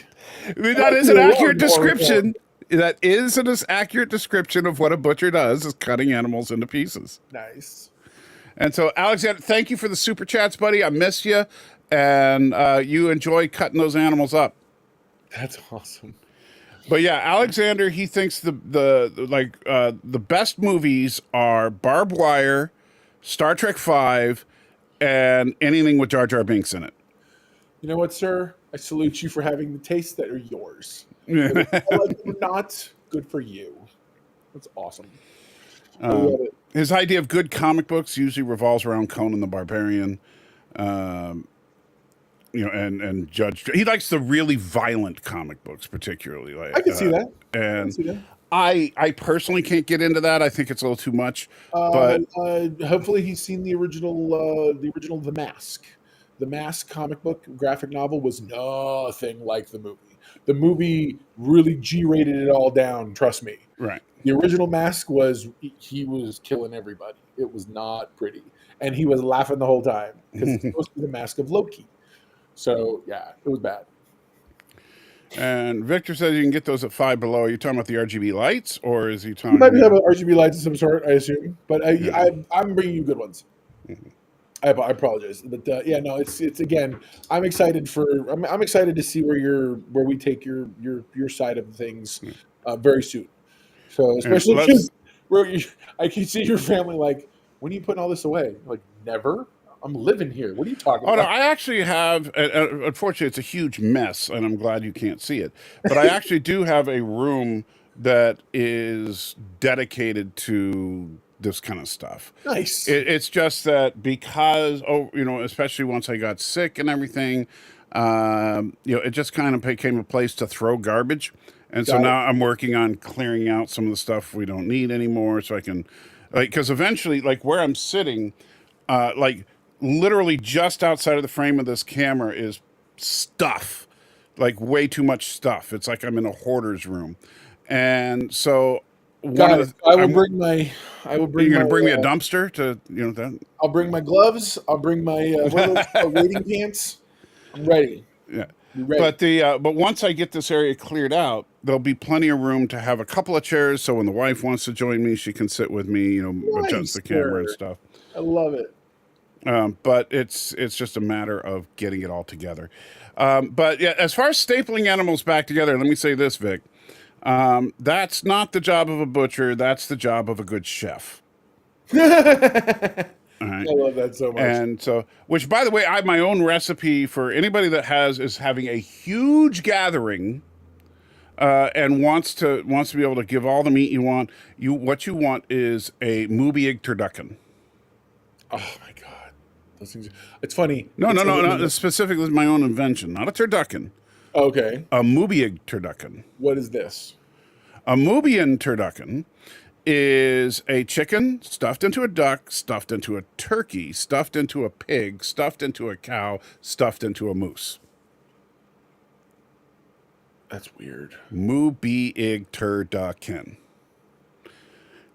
And the only way to cook it properly would be luau style, where you bury it under hot coals in the ground and let it cook for a couple of days, probably.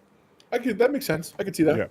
Yeah. It's a theoretical dish, but I'll bet you it would be really dish. Yeah, but I bet you'd be really good. And what would really make you need to debone them all too. Creep says, "You guys didn't get started without me, did you?" We totally did. Creep. We're almost done, buddy. Yeah, man. But don't worry, you can watch the whole thing because we didn't get kicked off by YouTube today. So amazingly, considering you started playing clips from the movie that you weren't supposed to play. No, I have the motion is. I trust me. We got this. Then again, he said, "Trust me." That's like. Did you ever watch the show Sledgehammer? Trust me, I know what I'm doing. Dude, you went back and you went into the crates, and yes, I loved that show. Yes, unfortunately, only one season ended with a nuclear bomb going off in the city, and we never know what happens. By the way, you left Grandpa Know-It-All speechless on that one, according to Mrs. Know-It-All, on the recipe. Oh, the movie turducken. Because he, by the way, he is an actual chef, went to school and everything, and he's like, crowd sounds crazy, but crazy in a good way. Probably. I mean, because that's the thing. Like, who first came up with baked Alaska? Probably Alaskans. Well, no, I'm just saying, like, hey, you know what would make this ice cream dish even better? Set it on fire. Who came up with that? Why do I want to say Sarah Palin? Dude. You know what you really need to do? We're not a political channel. You need to set this fish on fire. It'll be amazing. No, you know what she would do? She would have a beautiful baked, like a luau-style pig with the apple in its mouth with lipstick on it. I hate you so much. that's the oh my gosh. Okay, that is the Palin recipe. As we start to wind this whole thing down, what would you say overall is your rating for this movie? Gosh, that's a tough one. It's don't go out of 100. Ignore those criticless fools with their 100. I go out of 10. Out of 10, I love everybody in criticless. I think 100 is insane. Yeah. Well, it gives you more nuance, so you don't have to say like 8.5 or whatever. Nuance, get out. But okay, so understanding how I rate movies. Yes. So because everybody, it's just saying 1 to 10 is subjective. Like some people give a 10 to anything they liked. or they give a 1 to anything they didn't like. I used to be that way. Yeah. And I can't stand people that use emotion when they give their rating, because if you do, you're going to tend to overrate or underrate everything. Sure. So I try to be as objective as possible. So if the debate is I painted a wall and I can watch the paint dry, or I can watch the movie, and the answer is it's a coin toss, right?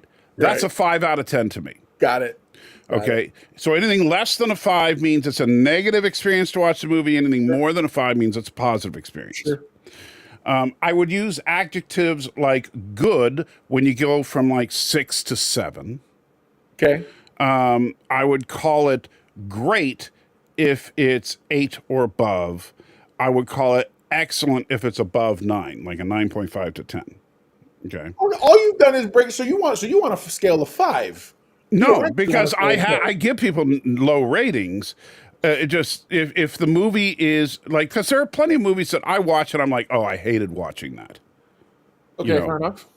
So no, I don't. It's not a 1 through 5 scale, because people forget that if you watched a movie like Last Jedi, that's below 5, because that movie actively makes me angry when I watch it. See, but that whatever happened to the guy who just got finished saying, "I hate when people do scores with their emotions." Well, no, but when I say score, the score can't be emotionally based, but your enjoyment of the film clearly is. Okay, so here's the thing: I don't like Last Jedi. However, as a film lover, as a person who likes movies in general, I think it's a good Star Wars movie, not a good episode Star Wars movie. You know what? I like the things that are happening. I just don't like who they're happening to. When you have old gruff Jedi, fine. Why did you have to recontextualize Luke to do it? Because I actually don't mind the personality on anybody else. Like, I can look at the movie objectively and say, these are the elements that work. They just don't work here in the context of what's surrounding it at all. Like, that movie did not belong in the sequel trilogy whatsoever. Don't get me wrong. I barely think the other two did either. Right. But it clearly is the sore thumb. But at the same time, it's not it does the things it does well. I just don't like what it does. You know what I'm saying? It's like The Acolyte. I couldn't get to any of the problems other people had because it was just written badly. It's like me trying to watch a story read a story written by a very small child that's not mine. Because your kid, you think it's cute, but when this other person kid, you're like, this is a mess. You know what I mean? And so that's sort of my feeling. I get where you're coming from. I just see like for me, it really breaks down to I don't judge other things by other things. So for instance, I have a friend of mine who he runs a channel that does nothing but best of Trek, worst of Trek is what it's called. Mm-hmm. And he's watched all the hundreds of episodes, and in his mind, this episode, how does it rank compared to the 800 others? Right. I'm like, bro, I'll compare it to this season, or if I'm in season 2, maybe both seasons. But I can't do if I compare it to everything. I feel like you can get too much nuance, if that makes sense. Well, here's something I developed that I would love to really start using again, but I wouldn't, it's something you can only review movies that are out on video for. You can't review movies in theaters this way. Okay. Because you have to have access to every scene. Oh, I got you. And all the, and I don't do bootleg copies. That's not something that I'm willing to do. If I don't own the movie, or at least have rights to watch the movie on a streaming service or something, I am not going to show clips from that movie that aren't publicly available. Got it. Okay. But I did a 30-part, that's 30-part review of The Last Jedi. I don't think I've gone that far back in your archives. It's actually not that far. You can go to my playlist. It's all put together in a playlist. And in it, I use something called at the time, the anti-trekker, now I guess it would be the salty trekker, the objective-subjective review quotient. It's an actual I respect the guy who comes up with a rating system. I have the know-it-all index. It is it is an actual mathematical formula. Of course it is. Go on. Okay. So the way that the objective-subjective quotient works is that on careful examination of the film, and this is why it requires a lot of time and you have to have the movie available to do it. You look at each scene, everything that happens in the movie. Okay. With every individual thing, you assign points. One through 3 good, meaning like if there was a point in, like, for example, The Last Jedi, if I was looking at some of the visual effects at the beginning of the movie when Poe was fighting the Star Destroyer, incredible visual effects, 3 good points for that, right? Cool. Okay. All right. Then neutral points would be stuff that I'm just like, yeah, whatever. You know, so like, for example, Poe doing a "your mama" joke in the middle of that, right? And which I didn't care for. I thought that was out of place for Star Wars. That took. I will concede that joke took me out of it too. Yes, and then 1 through 3 negative points. Okay, so things that bothered me in the film. Okay. Luke drinking blue tit milk, right? Stuff like that. But green is okay, or well, no, you know what I'm saying. I do. I'm being obtuse on purpose. Go on. Yes, I know you're being a jerk. All right. So then, at the end of careful examination of every scene. Oh, by the way, here's something that got a lot of negative points for me: the fact that Finn and now I forget her name, the Kelly Tran. I got you. But when the two of them went to Canto Bight. And the scene in particular when they released the space horse and said now everything's okay, without taking into consideration that they just left a city of slave children.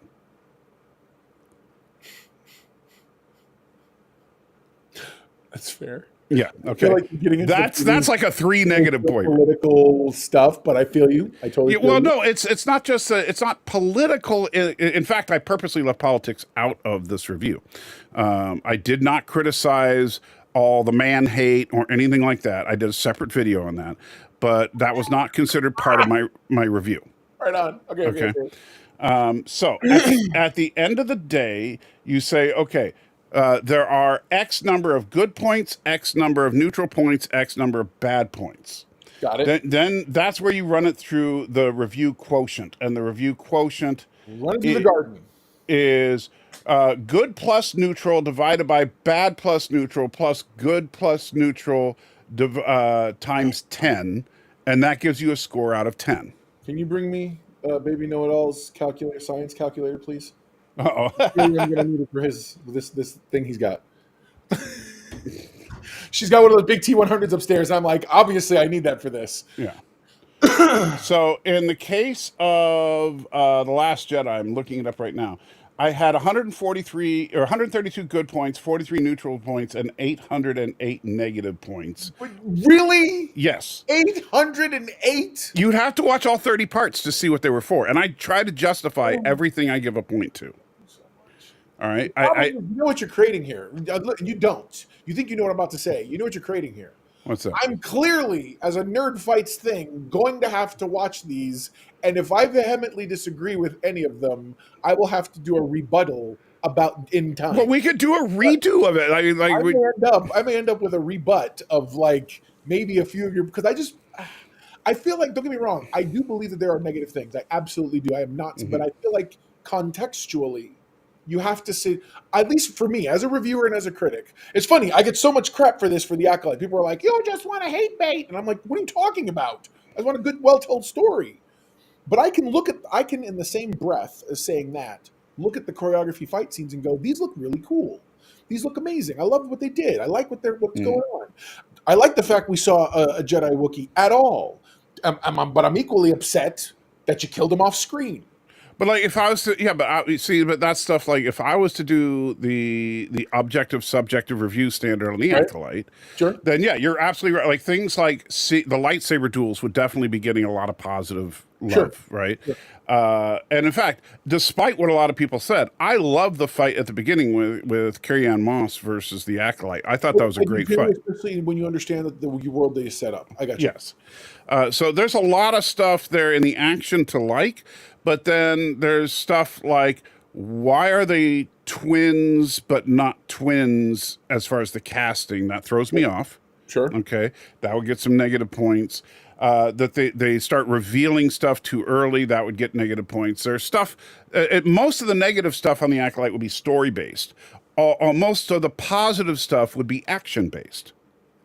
And then as far as and the space visuals are good, but there are not very many of them. However, some things that would get negative points would be things like the fire in space and stuff like that. That would get some negative points because even though, yes, you can come up with an excuse why if you had some kind of Pressurized air. Pressurized air coming out, but that's not the kind of fire we saw. No. The fire we saw looked like a campfire. Agreed.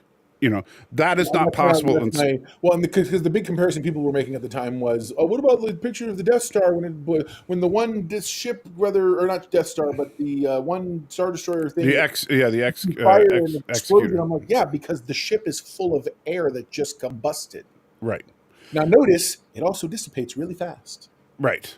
But if you have an actual flame in space, angry about stuff like that. The real egregious sin is that we heard it at all. Right. And in fact, I will tell you, I go in great detail in this review because people were. I'm gonna have to go watch this now. Yeah, because people fought me hard on this in the comments when I first created this review years and years ago. I just recently reposted it, but when people hit me hardcore about Leia floating through space. Mary Poppins Leia? Yes. I mean, that's what I call it. I don't necessarily know that I think that, but yeah.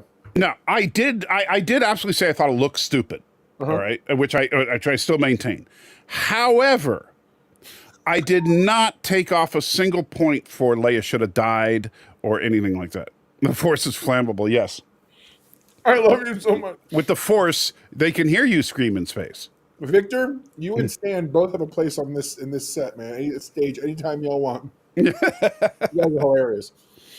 But yeah, if you look at and so I was like examining how long was Leia in space, right? And what are the actual effects on a human being in a vacuum? Now, I did make some horrible jokes about the fact that Leia should have been expelling things out of every orifice in a very grotesque way, like floating around with poop and pee and stuff like that, shooting out of her in every direction, because that's what would have happened. Just say. But we're not going for total realism here, and I actually pointed out that if they tried to make it totally realistic, it would have been gross. However, her surviving that experience, totally reasonable. Well, if you look, seen her, other people, and other everythings. Well, NASA did the experiments. I'm sorry. NASA actually. How did they do this experiment? Is that what's happening right now with the two people from? No. This was back in like the 50s and 60s. They created a vacuum chamber and and they exposed various animals to a total vacuum for various periods of time to see what the effects were. I'm sure PETA loved that. Yeah. Well, there was no PETA back then, so they didn't care. No, that's why PETA exists. Yeah. Since PETA didn't exist, it was morally okay.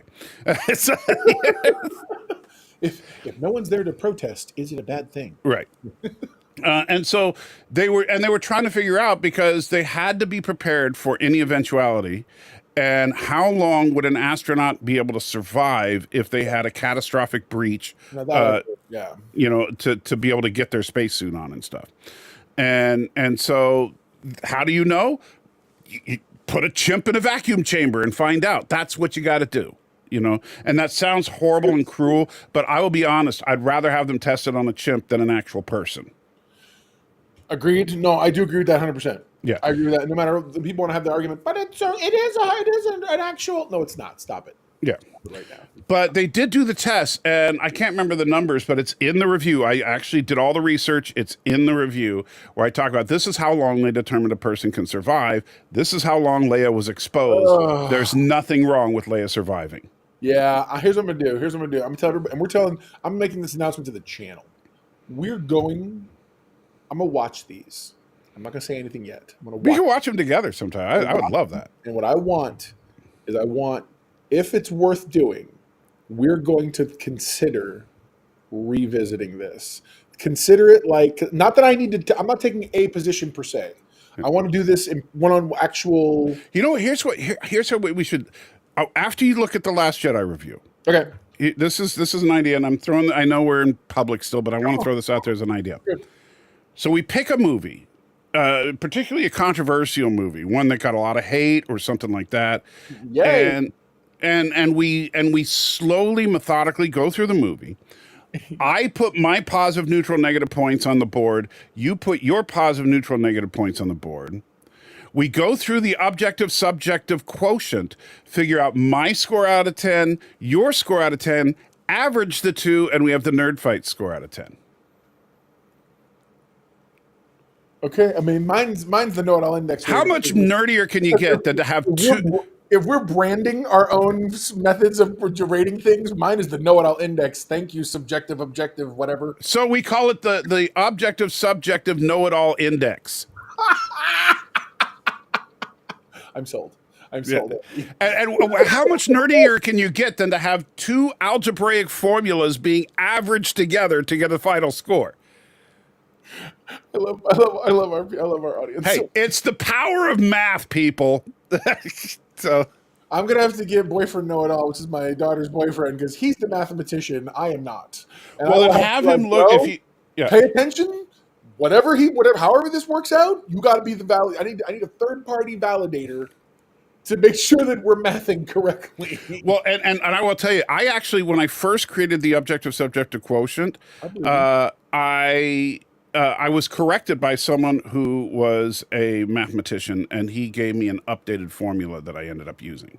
Oh my God, you guys, I love this. I love how like there is nothing not nerdy about this entire conversation. Yes. Okay, listen. And so if we like it, then we could start doing Star Trek episodes that are considered really good. Are they really that good? Star Trek episodes that are considered really bad. Are they really that bad? You know, all that. I hate you because this actually sounds like fun.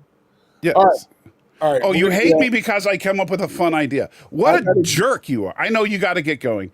So final thoughts. You were asking my score out of 10. All I wanted was your score, man. Okay, off the cuff, I would probably give this a solid 8 to 8.5. This is a really good movie. And I do not give out 8 slightly. I did an 8 also on. I said very clearly on my review. I said 10 out of 10. The first movie I believe was 10 out of 10. It was arguably. I would argue it's a perfect movie. But I don't give out 10s. Yeah, that's. It's like, but I think this was definitely an 8. It's swung hard. It swung big and hit and connected, and more times on most of its points. Right, more times than it missed, it connected, and that made me really happy. So, because this movie is not. It's like the Cinema Sins guys say, there is no movie without sin. That movie has many, but because I had such a good time and they did such a good job entertaining me and making it feel cohesive, like the universe was still continuing, I forgive a lot. Well, and it also to people about other things like The Acolyte, other things. If something's fun, I let all kinds of things pass. But I will also take into account the genre of the film, because for example, for comedy, what's more important is it's funny. That's more important than whether or not it's consistent or logical or anything else. Is it funny? That's why Airplane is such a great movie, but it's got more plot holes than any other movie ever made, right? Because they don't even try. They're just like doing stupid stuff. You know, like get every light on the runway, and then a dump truck dumps a bunch of lamps onto the runway. But then when the plane lands, where are the lights? Well, it's just a stupid sight gag. You know, the whole movie is that way, you know? And so with this was a comedy. And so a lot of the little plot issues, I didn't care about if the comedy overshadowed the plot. So before we get going, because I love this, Victor said something right here that his prediction for Beetlejuice 3 will involve Delia's actual mom. They didn't mention her for nothing. Bro, get out of my head. This is why I claim this one. This guy's my audience. Because I'm telling you right now, I agree 1,000%. You already know my prediction for Beetlejuice 3. I know, that's why I wanted you to say it, because I want to get. Okay, so on the record, you want me to say what my prediction for Beetlejuice 3, and I think this would be good. Would be that now what we know is that Dolores and what's the name of the fiance? I forget what his name was. Hold on, I had it right here in front of me. Actually, he is Rory. So Dolores and Rory are not dead. They were grabbed by a sandworm and taken to Saturn, but they're not dead. Okay, Beetlejuice 3. Here's the basic plot. I'm going further than just saying it's about this. I'm going to give you the plot. Okay. So the plot of Beetlejuice 3 is Dolores and Rory come back from Saturn. They get to Earth. Dolores makes the same deal with Rory that Beetlejuice was trying to do with Lydia, because Dolores wants to, she was even saying she wants to come back to life. She wants to be her immortal death cult and all that. Rory has the power to give her that. And in exchange, she'll offer him an eternal life with her, which would fill his deepest desires as well. Right? Yep. So then what happens? They're on Earth sucking the souls out of people left and right. The only two people on the planet that understand what's going on are Lydia and Astrid, but they have no way to fight these guys because they're just normal people. So what do? Beetlejuice, Beetlejuice, Beetlejuice. That's the only way to fight them. And so now you have them desperately needing the help of the ghosts that they hate. You know what you could do? You could have Beetlejuice decide he doesn't want to. Getting out's not what he wants to do anymore. Right. He wants to get him to bring them back, or he brings them back to him, with him, because remember the entire point of the original animation was the fun that Lydia and Beetlejuice have together, frolicking and adventuring around the. Yeah, but I don't think that's not canonical to this movie series. No, but what I'm saying is you learn that lesson. Have him decide, look, if the rules won't actually allow because of X, Y, and Z, now that we all know that, we can break them and try to, as long as nobody calls us out on it. Say, hey, let's be friends kind of thing. But not like in a stupid way, but like, well, then come on here, and I just want to essentially, let's do what everybody else has been trying to do, but take over this side. Yeah. And then you can bring back Willem Dafoe to help out Beetlejuice. And every Tom Cruise scene. Yeah, you could bring in the Tom Cruise scene, and man, I think that could be a lot of fun, and it would be a good way to, like, when we wrap up the third movie, you make it so that Lydia and Astrid are now living together in the house happily ever after. Beetlejuice is living in the afterlife with Dolores happily ever. Or no, I don't know. Beetlejuice has something go. Oh no! Give him the woman sawed in half. He finally hooks up with her. And so much. And they're living happily ever after. And Dolores and Rory are sent to hell along with the boyfriend from Beetlejuice 2. And so I think that would, Victor says, who plays young Beetlejuice? Who's our super young madcap actor? Honestly, you're going to hate me for saying this. Timothée Chalamet. The man did amazing. He's done amazing in Dune. He did ridiculously good in Wonka. I feel like he can almost. He's got the chops for it. I think he could do it. Either him or the guy from The Bear. I can't remember his name right this second. Beetlejuice is really the movie that showed that Michael Keaton had a lot more acting chops than people gave him credit for. Agreed. No, absolutely. He's got because he went from Mr. Mom to Beetlejuice to Batman. Mr. Mom is so underrated. Right. I'm not saying Mr. Mom is a bad movie, but Michael Keaton was strictly a rom-com guy until Beetlejuice. Agreed.